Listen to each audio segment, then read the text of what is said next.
So, wrestling is real to us, and the Killer Elite would like to present to you another edition of the Rope Talk. Your hosts tonight are myself, Simon Hyland, and Gabriel Pierce. We're going to be doing a review on the NXT Takeover, the beginning of the end. So, Gabe, what are your thoughts on the show, and do you think it lived up to the hype? I thought it lived up to the hype. I thought it was a 5-star show. It was one of their better ones. Yeah, I think it beat out NXT Dallas.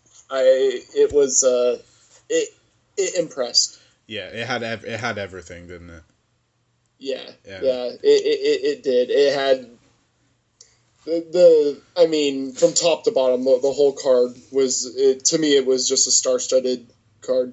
Yeah. It felt big. Yeah. So.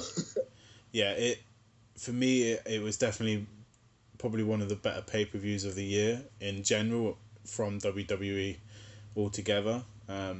Even though it was only a 2-hour show, I think 2 hours was perfect for the amount of matches. Perfect. It gave each match a decent spot. It didn't feel like any match was rushed or anything. Each match had a good story to it. It just felt right. It felt really, really good. So I definitely lived up to the hype for me. I'm a big NXT fan anyway, so anything to do with NXT is good in my opinion. I mean, 4 out of the 5 matches were at least 4 stars. Yeah. I mean, it was a big card. It was awesome. Yeah, definitely. So if we want to start with the first match of the night, and obviously Andrade Cien Almas versus Ty Dillinger. Now, this is a bit surprised. I didn't realise the guy behind the mask was actually Cien himself. It played hints to it in the promos that were leading up to TakeOver, and the fact that they've actually taken his mask off now, it was good. I think the story of the match was good, and I'm big on Ty Dillinger at the moment. I think he just needs a couple of wins. I think he's got to stop losing matches, but he's even though he's losing matches, his stock isn't going down at all. He's still quite over. His character's good and everything. So I think it was a good match for Cien to come in on his debut, going someone who's quite experienced now in NXT. I agree. Ty Dillinger has kind of a early Randy Orton feel to me, like a really early Randy Orton. Yeah. Yeah, when he first came in, it kind of that's the kind of feel he has. Like, I really liked it when Orton first came in. Yeah. And that's kind of the way Ty Dillinger's coming off to me, and he'll be good. It's just a matter of time. You give him time, they'll find something really good for him. This guy Cien, though, I'm seeing flashes of brilliance from this kid. And I said at the beginning that there were 4-star or higher matches. Yeah. This was one of the 4-star matches. Yeah, definitely. He pulled off some good moves. Like he reminded me of I'm going to say it's a bold statement, but a young Guerrero, Eddie Guerrero. Oh, yep. I was going to say it. I could barely hear you at the moment, dude. Yeah, sorry, man. Can you hear me now? Yeah, mic's good. Yeah, sorry. Technical hitch. Young, like WCW, early WWE Eddie Guerrero. Yeah. Mixed in with some Alberto Del Rio. That's how he felt to me. Yeah, totally agree with that. He looks like he's got a good moveset, and it'd be interesting to see whereabouts in the card he fits. And the thing is you gotta give him now to bring him up to the big leagues. What he has going on in NXT is okay. Yeah. But to get him to the next level, you're gonna have to give him something better. Yeah. So you're gonna have to give him that next gimmick that's gonna push him towards the top. Yeah. Yeah. Because a lot of these guys coming up, these gimmicks aren't sticking, and they're just kind of crumbling. Yeah, but you look at the guys that have come up with their gimmick. Tyler Breeze, that was never going to work on the main roster. No, but people thought it was. Yeah. And then same with Bo Dallas. People thought Bo Dallas was going to work. People thought Adam Rose I thought Bo Dallas was going to work. I didn't really think Adam Rose would work as Adam Rose. If he stayed as Kruger... I agree. If they stayed as Kruger and maybe threw him in with the Wyatts. Yeah, he would have been a lot... I thought but it's, these people coming up. You need a gimmick change for a lot of them. Yeah, yeah. And I think Cien's good for right now, but you give him. They need to have something in place for him for when he comes up. Well, like obviously you've got the brand extension coming up in July, so a lot of the top NXT guys are going to be leaving. Whatever anyone says, they are going to be going. They'll be going to SmackDown or Raw. That's a given. They won't all go, because it will leave the brand. It will leave NXT short. But you've got to remember they've got the CWC tournament coming up, so a lot of those guys are going to go into NXT, I think. So you're going to have more. NXT is going to feel like a cruiserweight division. So it's going to have a lot of good, athletic, technical wrestlers that can pull off high flying moves and everything. So NXT is like the title of the show says, the beginning of the end. And with these new guys like CN coming in, I can only see big things for NXT in the future. Well, and Triple H came out and did his little Facebook Live thing after the show. Yeah, he did, yeah. And said it's going to be its own brand now. Which kind of shocked me, because obviously we were talking about it the other week, weren't we, where we obviously threw around all these ideas and everything, that you came up with the crazy idea of Steph and Triple H getting a divorce. Yeah. and all that. So it was just throwing around crazy stuff. You know? But if it's being its own brand, it's going to try to compete kind of like on the way that ECW tried to compete with SmackDown and Raw. Yeah. So on that case, I mean, you're going to see the Lucha Dragons go back to NXT for that cruiserweight tournament. Yeah. And they might get stuck back over in NXT, and I'm not saying it's stuck as in a bad thing, but I'm going to say that they're going to bring a lot of the cruiserweights over to NXT, and that's going to be kind of like the way SmackDown used to be back in the early 2000s. Yeah. Yeah, I can see it like that. Guys like Neville and things, who, again, Neville's gimmick is something that hasn't worked. Nope. It won't on the main roster. No. It's cool down at NXT. It's hip, and that's the fear for me for Finn Balor. I can't see Finn Balor failing in WWE. I just can't see it. I at first I was that way about Neville too. See, with Neville I could, because he's never been great on the mic. He hasn't been able to deliver a top-notch promo, and that was the difference between him and Bo Dallas for me. I think Dallas can deliver a better promo than Neville, and yet Dallas couldn't get over at all. But I think that was down to the fact they gave him this Bo Leave gimmick and everything. I don't think that worked. But with Neville, he's got the ability of anyone in WWE. He is an absolutely gifted athlete. But if you don't have that right gimmick, you're never going to get there. Yeah. But yeah, the CN guy, I see a bright future for him. Yeah, definitely. I think young Guerrero. And I think he if he keeps wrestling like that, and they can get him the right gimmick and put him in the right style, and I think the fact that he's going to learn that in NXT with people like with Triple H mentoring him, I think he will be a star. Yep. Yeah, definitely. So moving on, we had my favourite match of the night and probably my favourite match of the year. This was my favorite match of the year, and this was the one of two matches that stole the show. Yeah. This match was absolutely amazing. Yeah, the tag team championship match between the Revival and the American Alpha. The outcome surprised me. The finish surprised me. But the match itself was absolutely fantastic. It had everything. The story of the match, it had great spots, great wrestling. I can't praise this match enough. These guys can go. These guys can go. Yeah. See, when Dash and Dawson first came on the scene, I wasn't big on them at all. But they, in the last 6 to 8 months, I would say they have come on tremendously, and they are. A lot of people say that they're not very good, but they need to watch this match, and they need to actually watch what these guys do. They're not conventional wrestlers in any sense of the word, but what they do it very, very well. I thought the ending did not shock me just for the fact of the rumors of Kurt Angle coming back, that they're going to bring American Alpha to Raw or SmackDown, and they're going to have Kurt Angle return and bring American Alpha up. Well, there was this what show was it? I can't remember what show it was.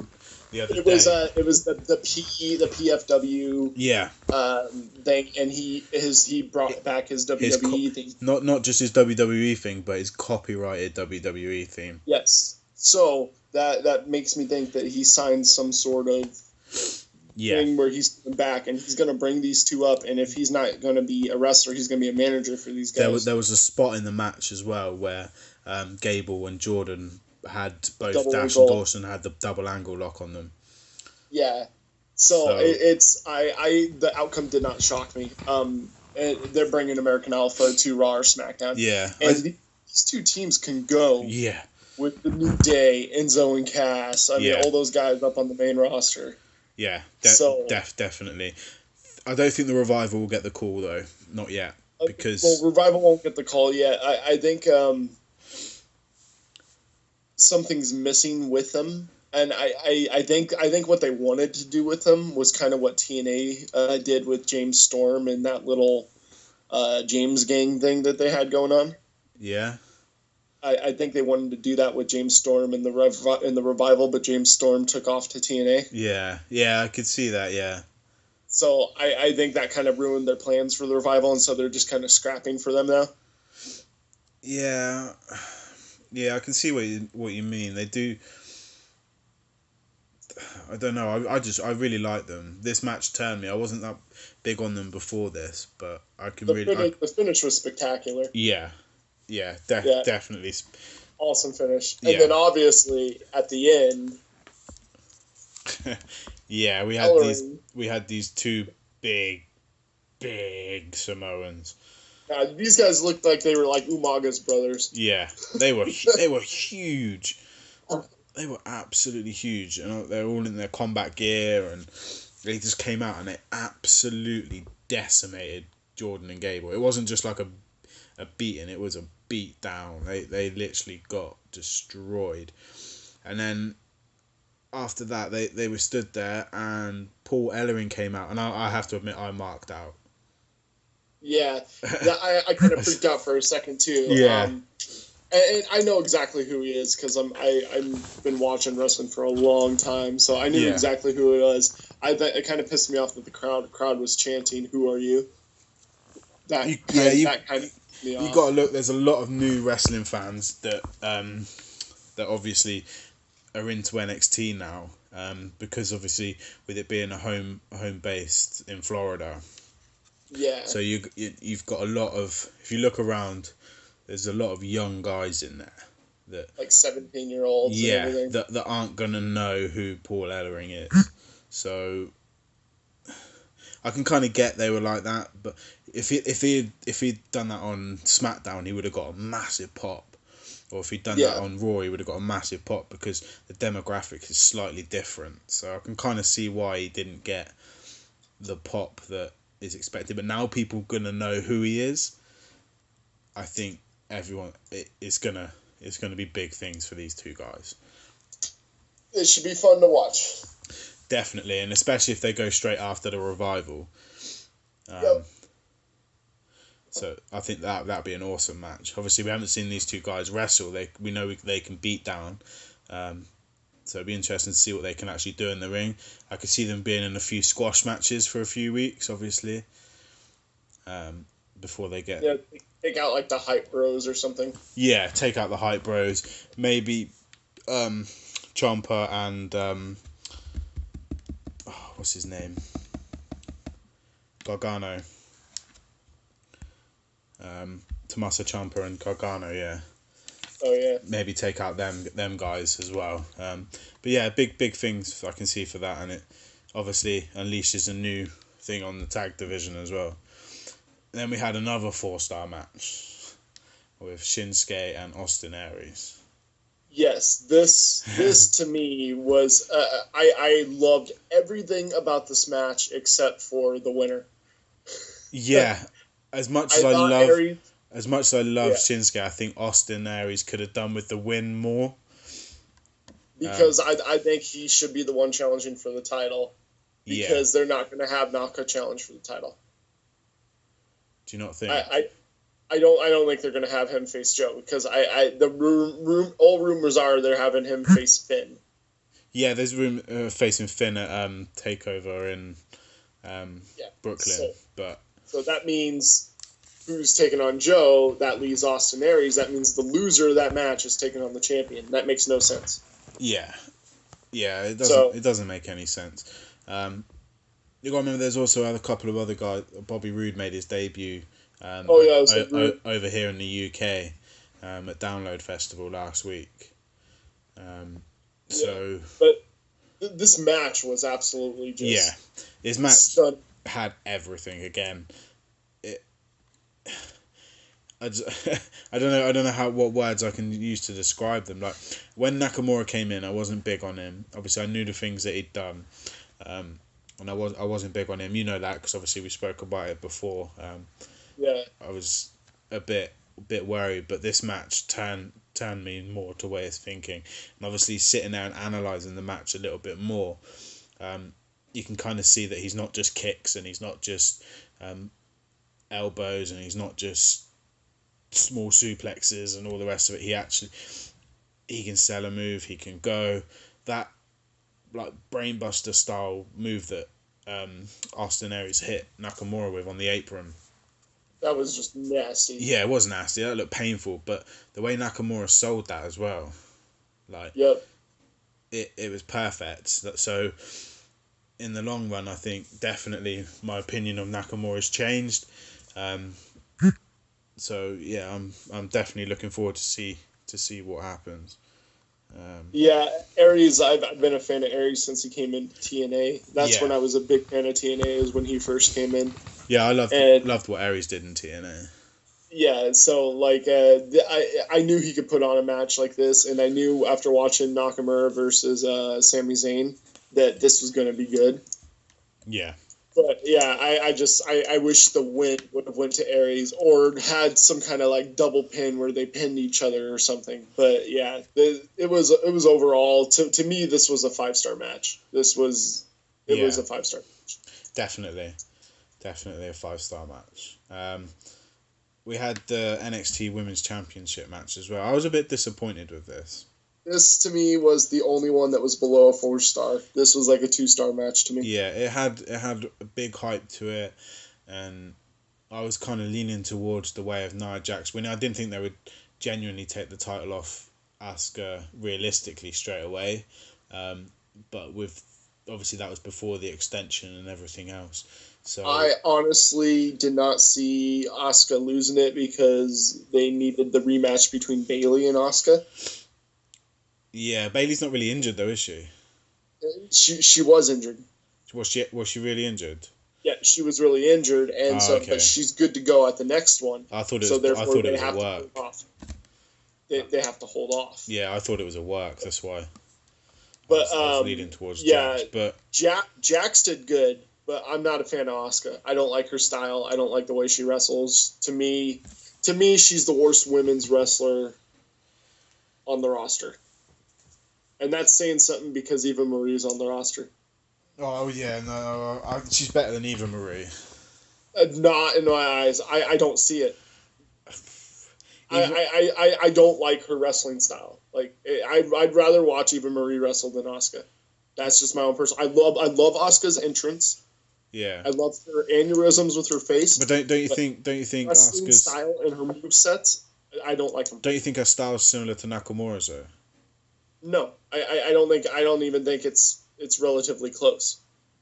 I've heard people compare it. If it is, she's sloppy, and she hurts people. Yeah, I've heard that she does hurt people. And that alone, it just looks bad. I don't like it. I just don't like her, and the fact she's women's champion is just kind of like, I want Bayley back as champion. We know where Bayley's going. Yeah, she's going to Raw.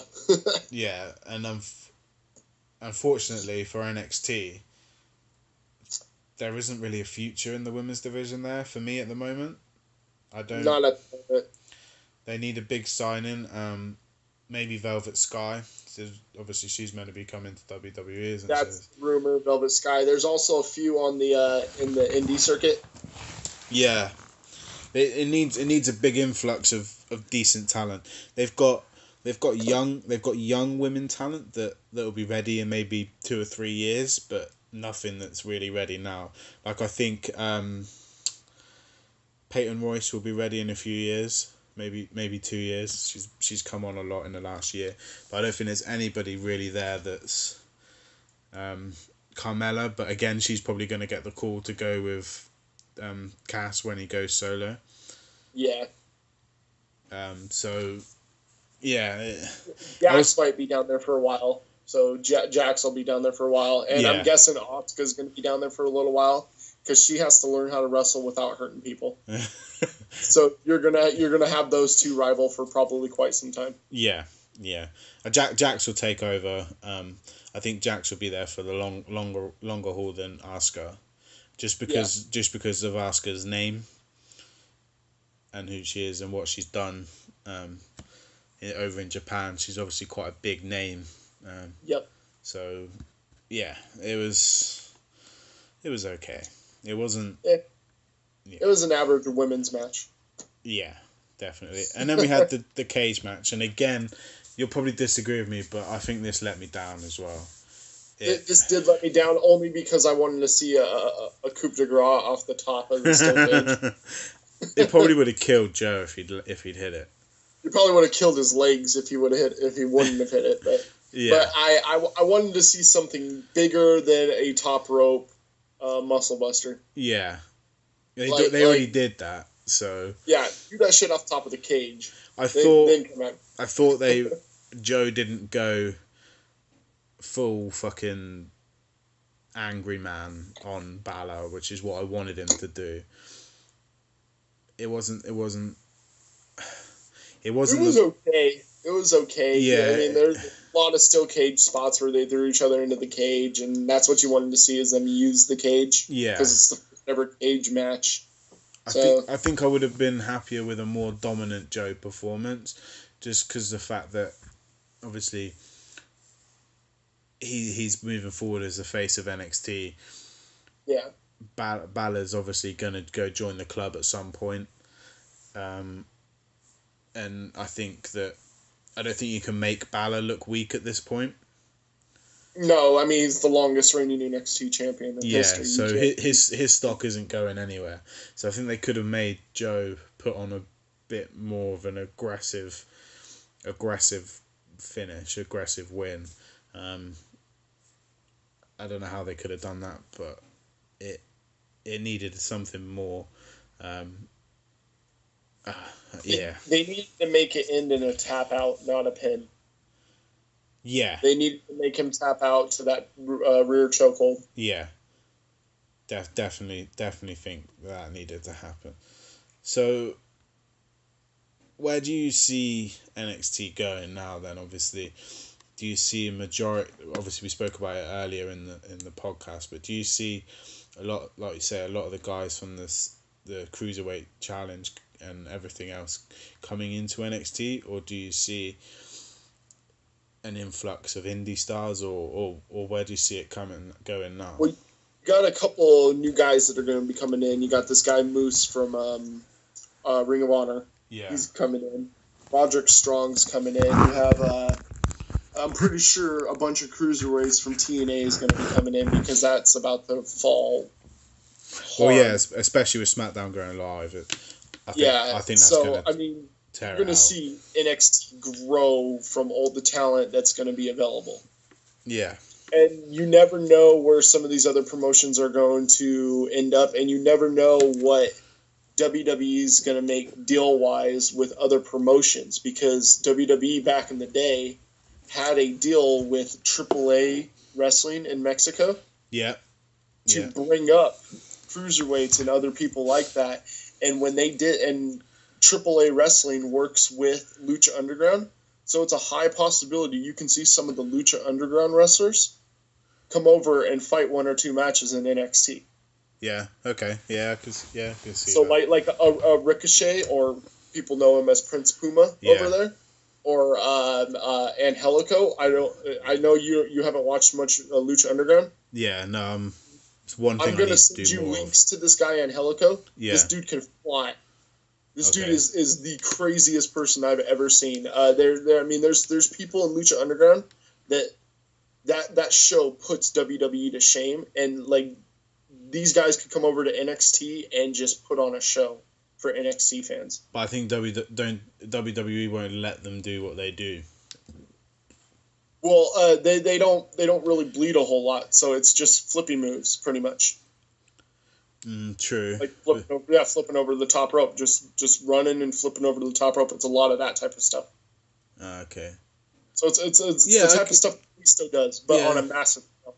Yeah. Something I need to look into. Obviously.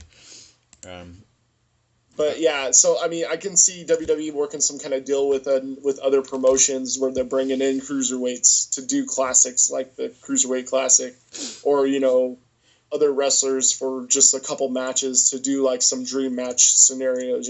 Yeah. Do you think they're gonna do more things like the Cruiserweight Classic Oh and yeah, things yeah. like that? I could see them making themselves special in that way Yeah. to separate themselves from SmackDown and Raw.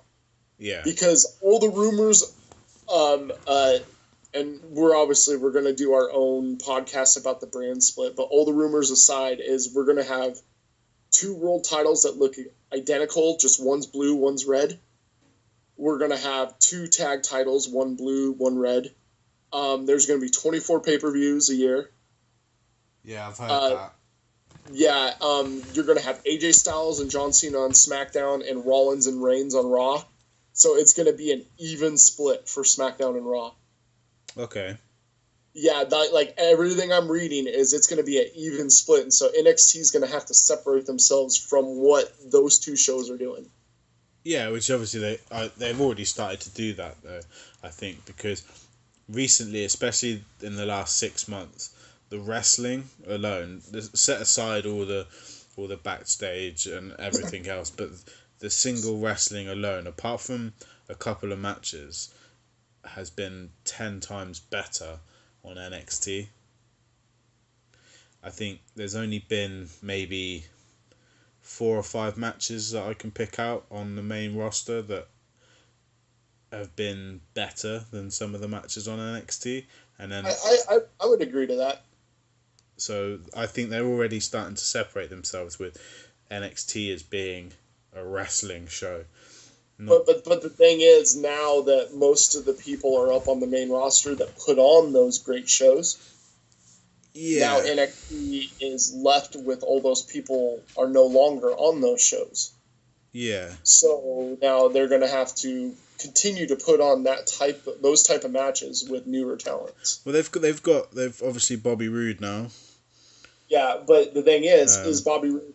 Well, are they going to treat NXT literally as their own thing, or are they still going to use it as a farming system?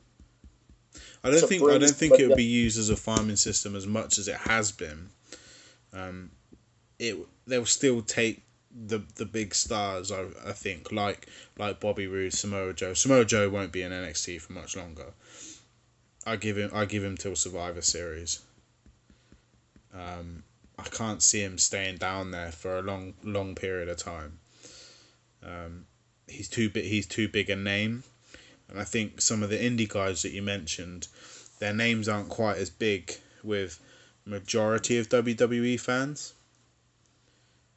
So I think that them coming in will be good for NXT because they can build their name. But I think the name stars like Bobby Roode, Eric Young, Samoa Joe, they're the kind of stars that will eventually move up. Yeah. Yeah, I can definitely see that. So It's going to be fun to see where wrestling's going to be in the next 3 months. yeah, definitely. Be interesting to see when they start doing the pay-per-views, the 2 a month, whether they'll wait until after Mania next year, or whether they'll just go straight into it. Bang! Here's a new pay-per-view for this. Here's a new pay-per-view for that. That's where I'm going to be curious too. Is how are they going to do it, because they still have to put on specials. Yeah. For NXT and everything too. I can't see them going straight into it. Maybe slowly build up to it, because if they jump straight into it, everyone's just going to go, whoa, hold on a minute. Like, well, the way they did it last time is they alternated them. Yeah. I had 1 month, SmackDown had the next month, and then the next year, then they did 2 a month. Yeah, I don't like the idea of them alternating it though. I wouldn't mind that, because it would make 1 month exclusive. Yeah, but then they're making that show whose month the pay-per-view is. That's the highlighted show. That's the more important show. That's how it would feel for me. That's the way it worked. But this is all it's a topic that we'll do for another podcast. I think we've gone through everything for NXT for now. I'll just do a couple of shout outs, and then that'll be that for this episode, I think. Yeah, sounds good. Okay, so I just want to shout out to Pro Wrestling Talk for letting us share on their site. Let's go over there and see what they're about. My group, WWE is Life. We're trying to grow as a group, get a bunch of members. Go check us out. Fans of WWE Supercard, again, for letting us use their site, and it's a great mobile game. Gabe got me into it almost a month ago, and I literally can't stop playing it. So if you haven't given it a check, go and check it out. Cheap Pops Wrestling Discussion. They just started letting us use their group to share with them, and they got some good discussions going on. Go and check them out. TWC, the wrestling community, just want to give them a huge shout out. So obviously this is the site where me and Gabe met, and I decided to do the podcast. They let us post on there. Great guys over there. Lots of wrestling discussions on their group on Facebook. So go over there and give them a like, give them a share. Yeah, we still got to get Kanisha and Jackie on a podcast. Definitely. Yeah. And then, last but not least, shout out to Wrestling Mayhem Show and Sorgatron Media for letting us post on their stuff. Yeah. Awesome. And that's it for another episode of Rope Talk. TKE out. Yeah, TKE out. Later.